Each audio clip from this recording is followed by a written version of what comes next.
महानगरपालिका निवडणुकीत भाजपचे 87 नगरसेवक विजयी झाल्यानंतर आता स्वीकृत सदस्यांच्या निवडीकडे राजकीय वर्तुळाचे लक्ष लागले आहे। भाजपला 9 स्वीकृत सदस्यांची संधी मिळणार आहे। यासाठी तब्बल 567 इच्छुकांनी शहराध्यक्षांकडे अर्ज दाखल केले आहेत। शहराध्यक्ष रोहिणी तडवळकर आणि माजी उपमहापौर पद्माकर नाना काळे यांचे नाव जवळपास निश्चित मानले जात आहे। उर्वरित 7 जागांसाठी नव्या चेहऱ्यांना तसेच विविध सामाजिक गटांचे प्रतिनिधित्व लक्षात घेऊन संधी दिली जाणार असल्याची शक्यता वर्तवली जात आहे। येत्या 20 फेब्रुवारी रोजी सर्वसाधारण सभा होणार असून त्यापूर्वी स्वीकृत सदस्यांच्या नावांवर शिक्कामोर्तब होण्याची अपेक्षा वर्तवली जात आहे। यावेळी स्वीकृतसह सर्व पदाधिकाऱ्यांच्या निवडी केल्या जातील।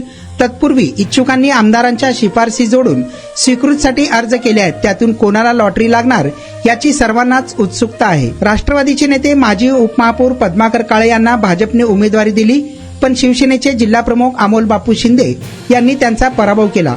तत्पूर्वी आमदार देवेंद्र कोटे यांच्यामुळे काळेंनी भाजपमध्ये प्रवेश केला होता। निवडणुकीत अपयश आल्याने त्यांच्या मनात पराभवाची सल कायम आहे। त्यामुळे त्यांना स्वीकृत नगरसेवकाची संधी देण्यात येणार असल्याची माहिती सूत्रांनी दिली आहे।